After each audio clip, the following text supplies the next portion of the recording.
So let's get started with a question from Neil. And Neil says something funny in the beginning. He goes, I know how much you love answering questions about other people's programs, but hear me out, because I think this counts as a Dan-specific question.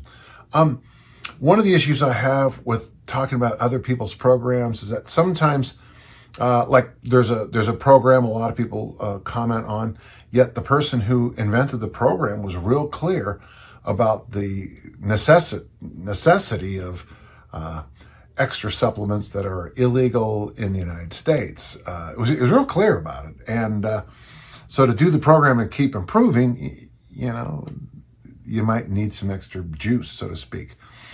Sometimes other programs, I just don't understand the program at all. And so commenting on it would mostly be, I don't understand the program. But this question from Neil is quite good. You have spoken about 531 before. That's Jim Wendler's really excellent training program. I've admired Jim's work for a long time. I mean, it's got to be 2 decades at least now, maybe 3. And I think his 531 program is outstanding. My brother Gary did it for 7 years, which is a long time for any program to work.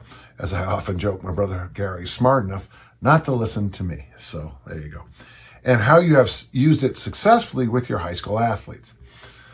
True, we used 531 quite a bit certain times of the year.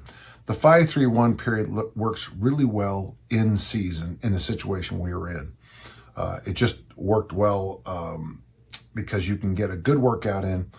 We had some concepts like the warm-up is the workout, which was a fairly long kettlebell warm-up. We did mobility, flexibility, push-ups, goblet squats, various parts of the Turkish get-up. It was a learning period with a lot of work. Then after that, we would do 531, and then very often after that, we would do 2 lifts each workout. And then after that, very often with the high school athlete, getting that deload week to work is hard because a lot of the boys didn't take a deload week seriously. And so they would fool around with the weights. And some of the other boys thought that deload and light meant to go heavy again, which kind of defeats the whole program. That was the hardest part. But the question you ask is good.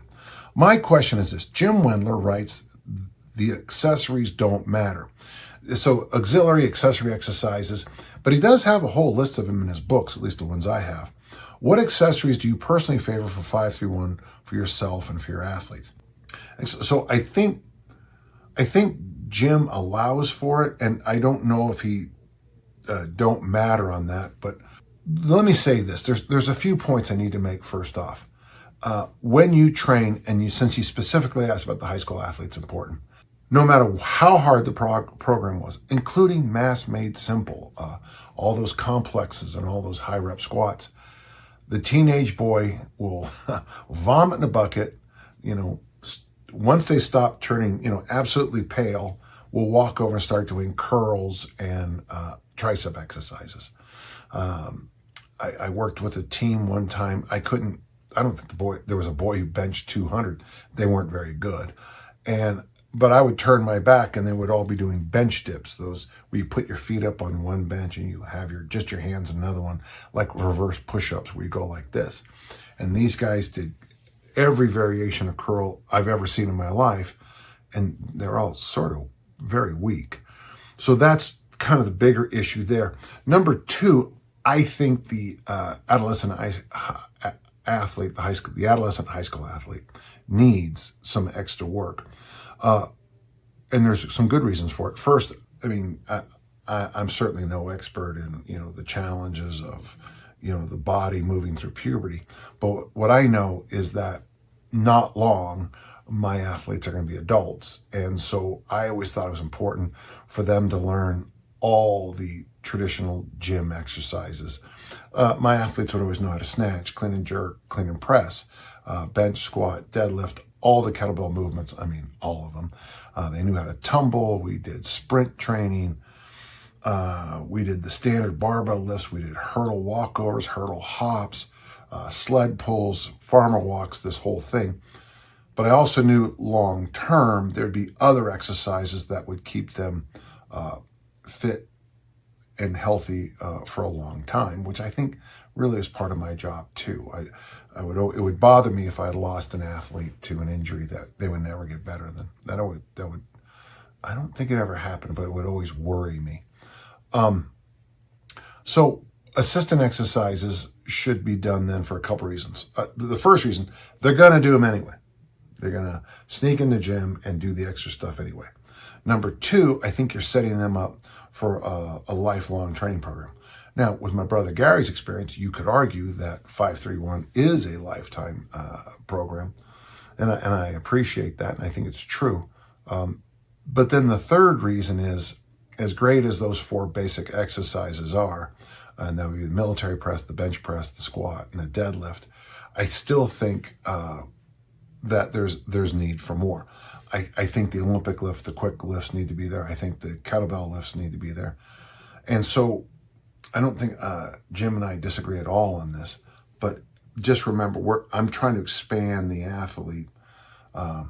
If I had a team that every single athlete, benched 300, squatted 400 and deadlifted 500 in a high school, I know we would be very strong, but the athletic side of the modern American football game, the athletic side of a lot of the sports I teach, might not be there. They'd be strong, but I worry about all those other qualities necessary to play certain sports. The nice thing about following Jim is Jim was a Division I athlete. I think he played football for University of Arizona. I was a Division I athlete. I was the track MVP up at Utah State University. And the reason I bring those 2 points, besides the fact I love, saying how wonderful I am, but the idea is this: sometimes it's nice to get information from somebody who has kind of been there, competed in the public eye, had the stresses and strains of elite performance, and then kind of gives back. Which is why anytime someone says they're going to slide over to a Jim Wendler program, I always applaud wildly, because I think of all the powerlifting programs I've seen, it's the most reasonable, doable, repeatable. What are the best accessory lifts? Well, now that's $1 billion question. Obviously, I like the gymnastics family first. That would be the dip, the chin up, any of those variations. Anything that looks like a gymnastics move. I mean, I've never been able to do one, but, when I see certain wrestlers doing kip-ups, that's always pretty impressive to me. I would throw the tumbling in there. The nice thing about tumbling is it also gives you some fall prevention skills that'll be very valuable much later in your life. And just to prevent shoulder injuries and kind of silly finger and wrist injuries from trying to stab the ground when you fall as an athlete.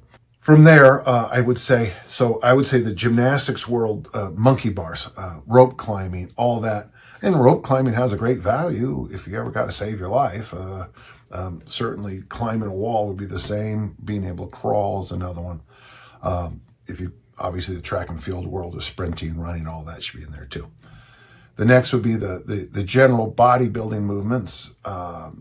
It could be machines like the lat pull, the leg curl, the leg extension.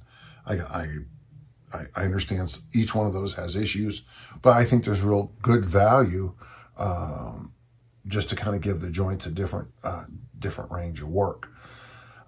From there, your mileage may vary, but once you move into things like the hyperextension, the reverse hyper, the glute ham raise, there's going to be a little bit more teaching and training that goes into those.